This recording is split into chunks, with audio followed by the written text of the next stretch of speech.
Hello, Rockstars. We will be advancing further in our Physics Ignition series, and today we will be taking the topic work, energy, and power. Greetings, future Rockstars, and welcome to Josh White Academy, where we fuel your success with experience-backed strategies and science-based tutorials. If you are new to this channel, I am your host, Josh White, and it's my mission to help you crush high school with confidence and clarity. So please do well to consider subscribing, turn on the notification.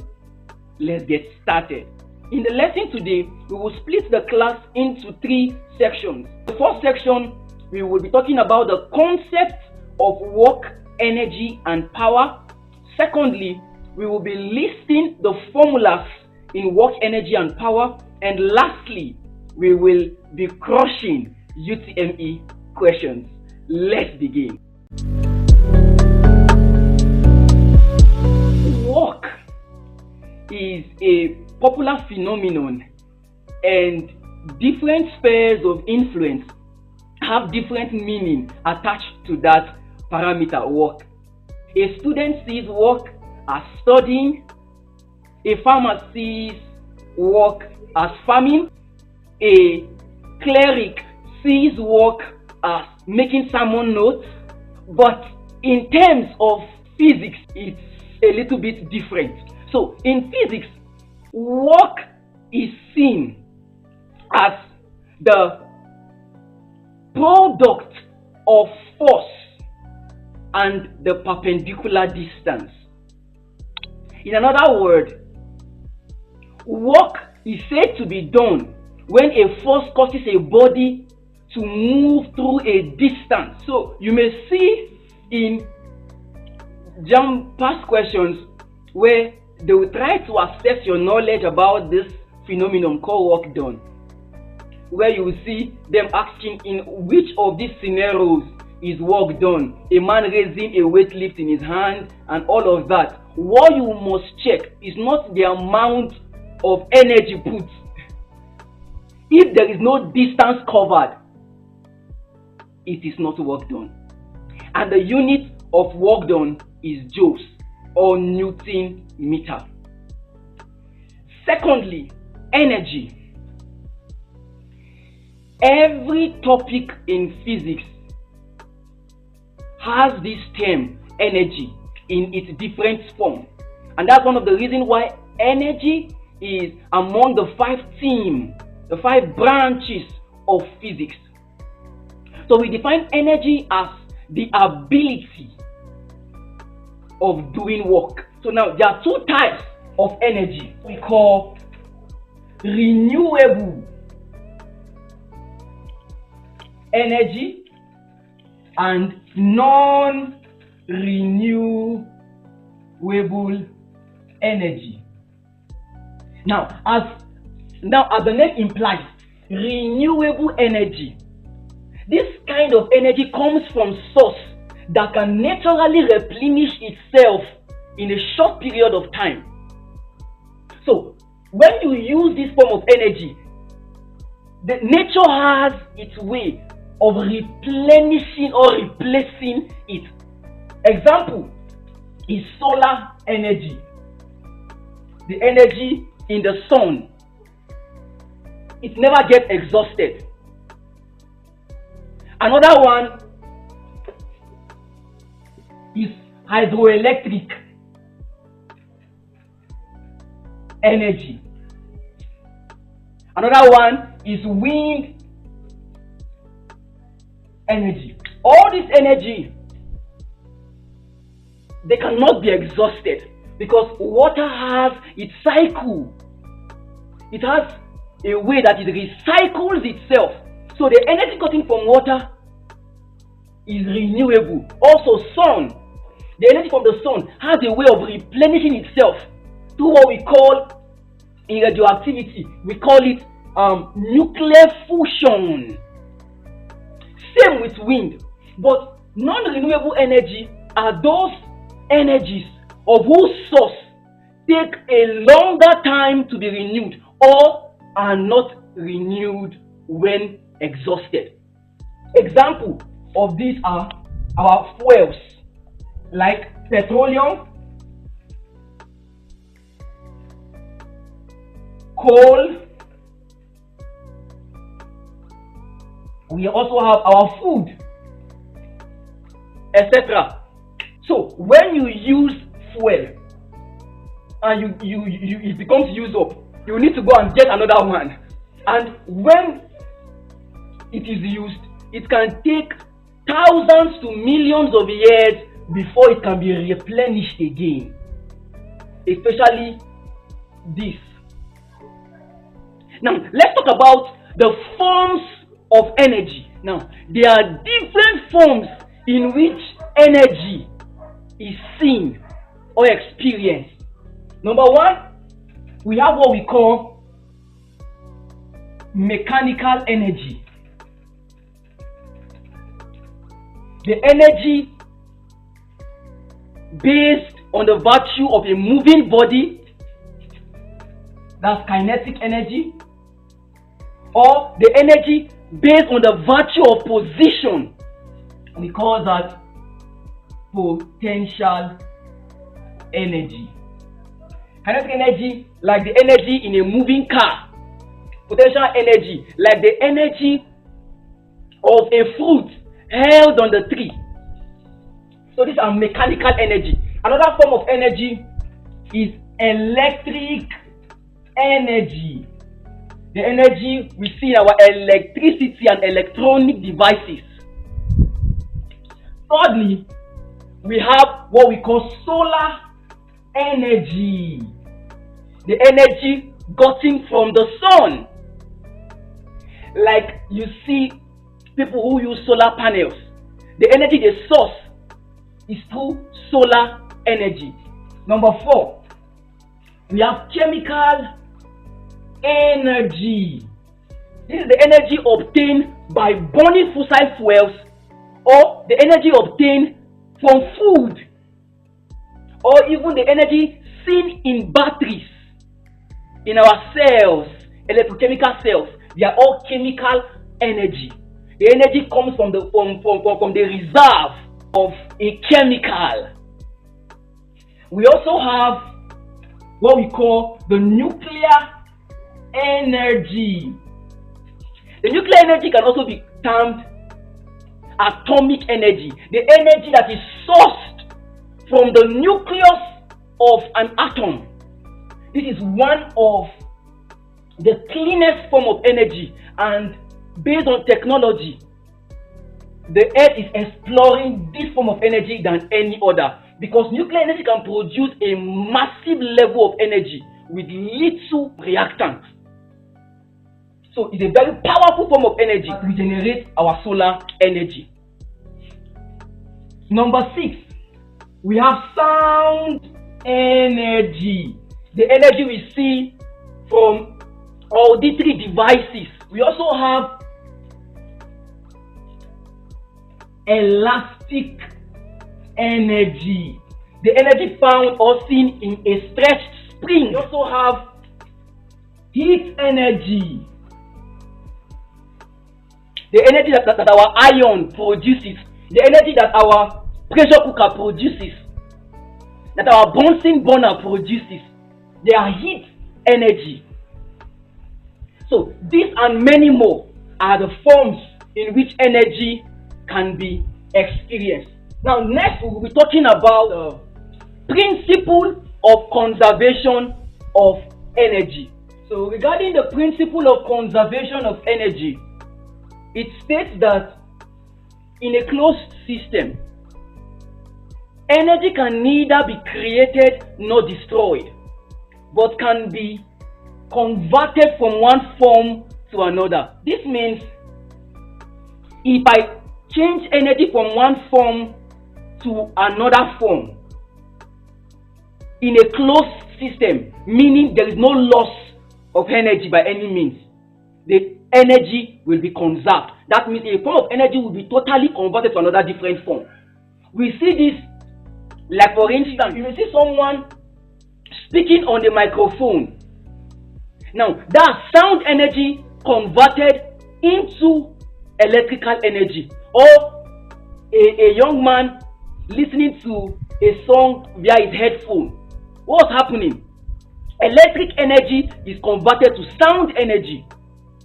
Or you feel weak, so you go to eat food to gain energy to work. So what's happening? That's chemical energy in the food converted to mechanical energy that is enabling you to do that work. So energy can be converted from one form to another, but in the conversion, in a closed system, the energy is conserved.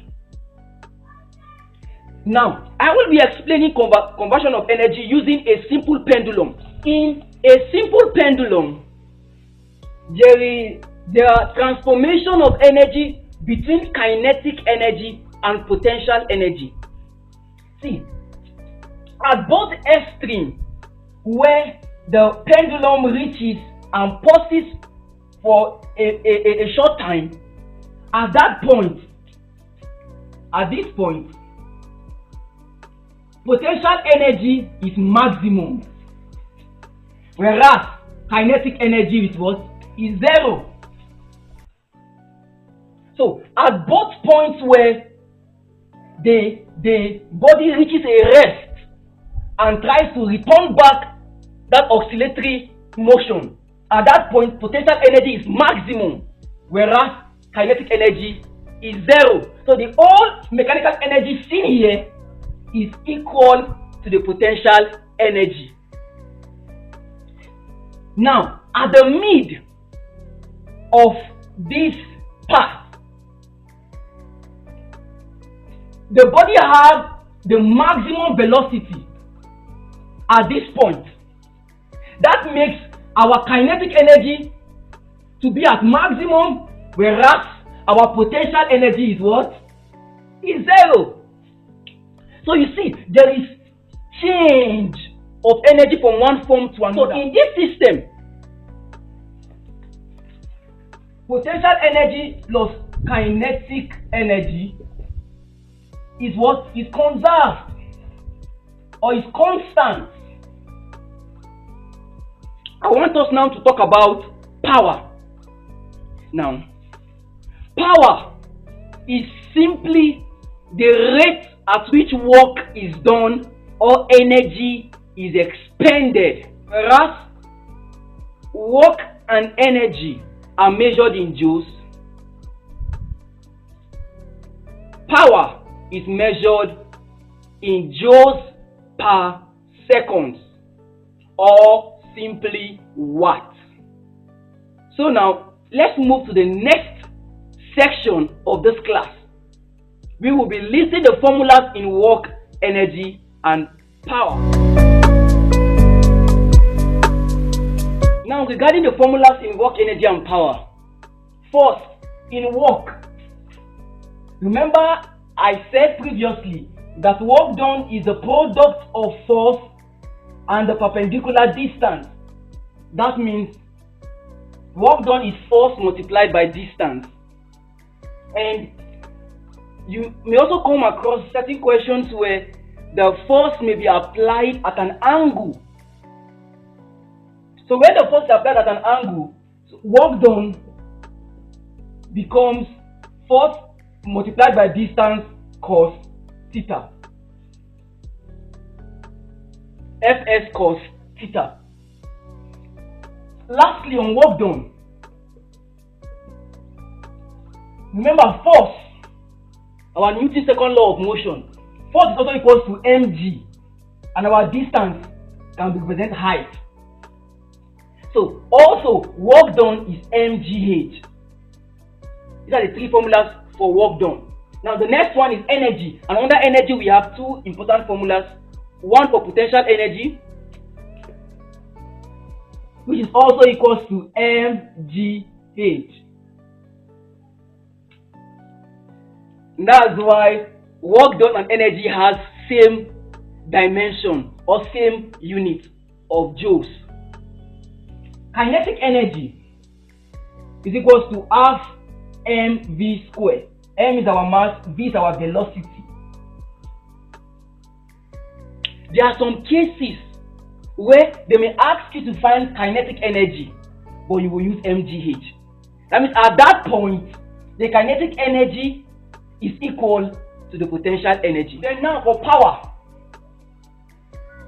Remember, we define power as the rate at which work is done or energy expended. It means that power is work done divided by time. And remember, our work done is mgh all over c.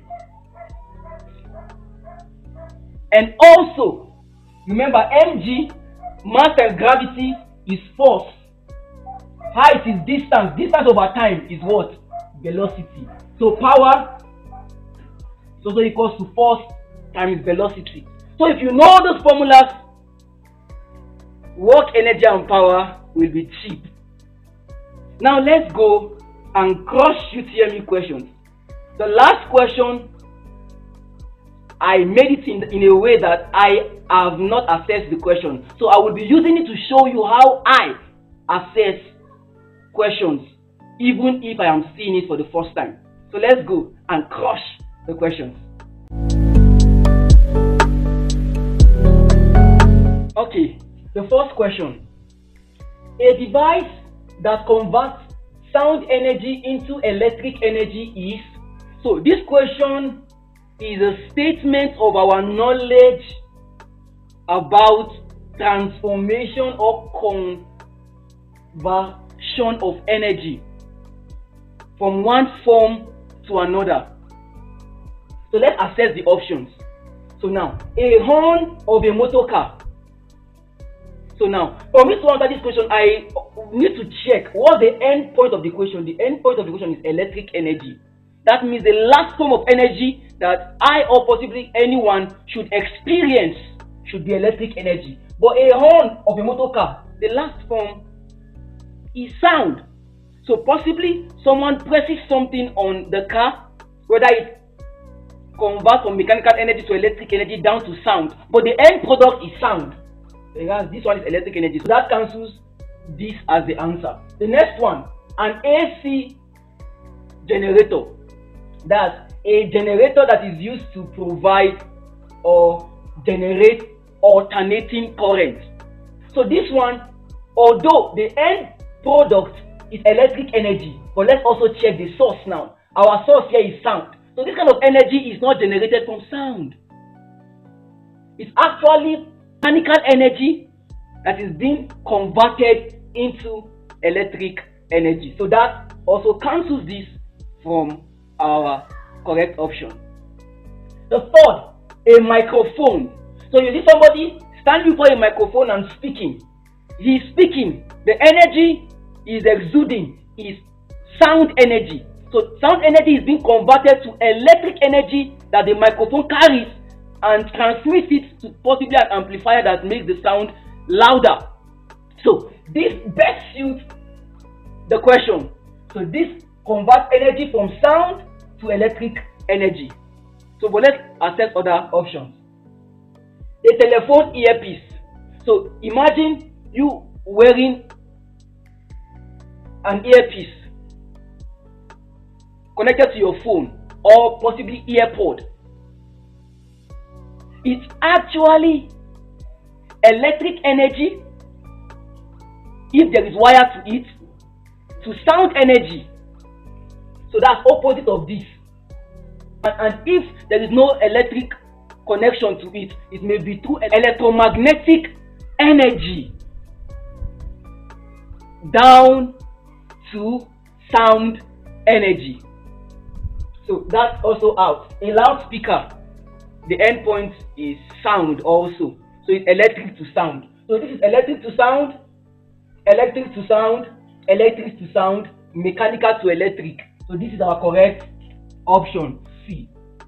So the next question. A boy drags a bag of rice along a smooth horizontal floor with a force of 2 Newton applied at an angle of 60 degrees to the floor. The work done after a distance of 3 meters is... So in this question, we are being asked to find the work done, but we are seeing an angle subtended here. That means we are supposed to use this formula right here. So let's write our data down. Our force is 2 Newton Our theta is 60 degrees. Our distance is 3 meters. So now our formula for work done is equals to Fs cos theta. So our force is 2 multiplied by S 3 cos 60. So this is 6. Cos 60 is 0.5. So this will give us 3 joules. 3 joules, that's D. To the next question. Okay. An object of mass 20 kg is released from a height of 10 meters above the ground level. The kinetic energy of the object just before it hits the ground is... This is a kind of question where they give you the parameter for potential energy but ask you to find kinetic energy. And many students become confused because kinetic energy is 1/2 mv squared. But they are giving us mass, height, and gravity is a constant. That's potential energy. Yes, because at this point, the kinetic energy is equal to the potential energy. Now let's write our data. Our mass is 20 kg. Our height is 10 meters. And gravity, which is a constant, is 10 meters per second squared. So, which formula are we supposed to use? This formula. So, at this point, our kinetic energy equals mgh. So now, our mass is what? 20, gravity 10, height 10. This will give us 2000. Our unit is joules. Our answer is 2000 joules. A. The next question. If a cage containing a truck of coal weighing 750 kg is raised to a height of 90 meters in 1 minute, what is the total power? So let's write down our data. So we are given mass of 750 kg, height of 90 meters, time of 1 minute. Always convert it to the SI unit of time, which is seconds. That's 60 seconds. Then our G is 10 meters per second square. So we are finding power. So mHCG, power, mHGT. So this formula goes. So our power is equals to mGh all over T. So let's substitute our data now into our formula. M 750 multiplied by G, which is 10, multiplied by height, which is 90, divided by time, which is 60. Our answer is 11250 watts. But our answer is left in kilowatts. So to convert this from watts to kilowatts, you will divide it by 1000. So that's 123. So this will give you 11.25 kilowatts. So that's C is our answer. The next question. If a body of mass 5 kg is thrown vertically upward with velocity u, at what height will the potential energy equal to the kinetic energy? So they are asking us in this question, at what height will a mass of 5 kg thrown upward will have a kinetic energy that is equal to the potential energy? So all what you need to do is to equate your kinetic energy with that of your potential energy. So what is the formula for kinetic energy? 1/2 mv squared, then potential energy mgh. So your m is both 5. So they will also cancel themselves. So the 5 there actually we will not need it. So now, remember we are looking for h, so we are trying to make h a subject of the formula. So now this will become 1 times v squared, to be v squared over 2 is equals to gh. So cross multiply to become v squared is equals to 2gh. We are looking for h, so we'll divide both sides by 2g. 2g will cancel 2g. So our h is equals to what? In this case, our velocity is given to us as u. That's u squared over 2g. So that means our answer is D. So let's take the last question that I will be showing you how I think whenever I see a physics question that is new to me. Come along. Now, this is a question I have not attempted solving before. And I want to show you, I am doing this in order to show you how I address physics question. And if you can also do likewise, you will produce similar or even more powerful results. So, follow me.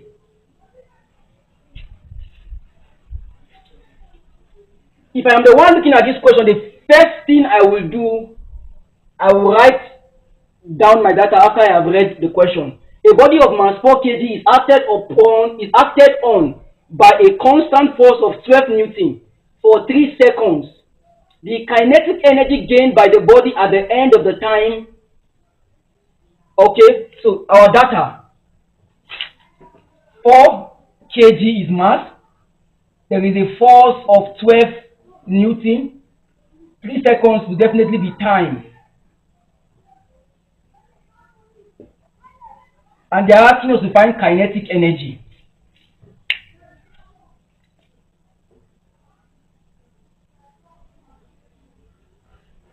I know that kinetic energy is equals to 1 over 2 mv squared.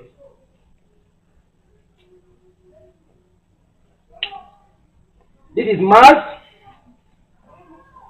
but we weren't given velocity.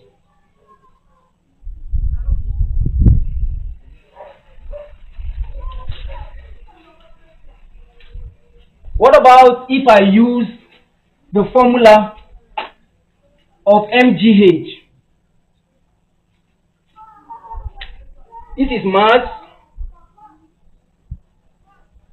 g, there is no height.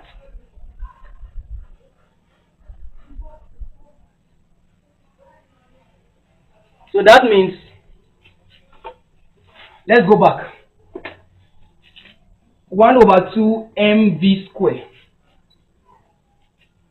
Mass is 4 kg. V.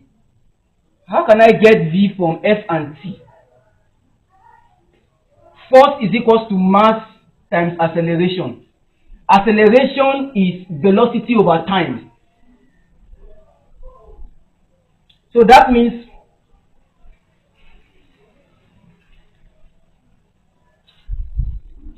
I can find my velocity from here.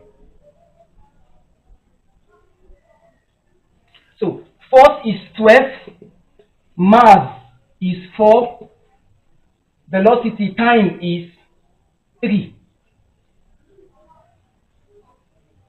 So this will give us 12, 4 times V will be 4V over 3. So I will cross multiply, so 4V is equals to 36. So V is equals to 9 meters per second. So all I just got from this derivation is my velocity. But what they are asking is kinetic energy. So let me bring this back to the formula. Please permit me to clean this slide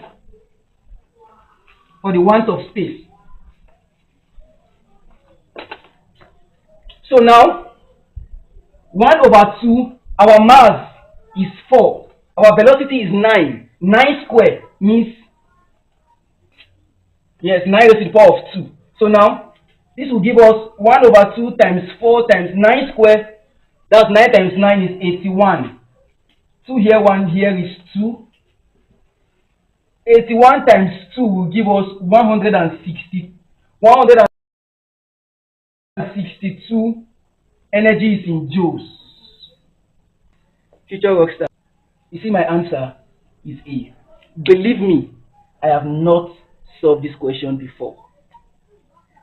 But that's the way I address any physics question whenever I come across them. So, they ask us to find kinetic energy, but they are giving us force, and force is not in the formula of kinetic energy. So, we were giving mass, but we're not giving velocity, so I can use the force to derive the formula for velocity. So I say force is mass times acceleration. Acceleration is velocity over time, similar to second Newton law of motion.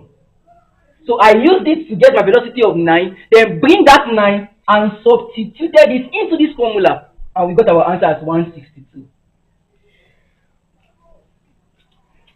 So if you truly learned something from this video today, please do well to hit the subscribe button, turn on the notification, like, share, comment, and in the next class, we will be treating the elastic property of matters. Elasticity. You cannot afford to miss that class. I remain your host, Joshua, leaving to catch you another day. Shalom.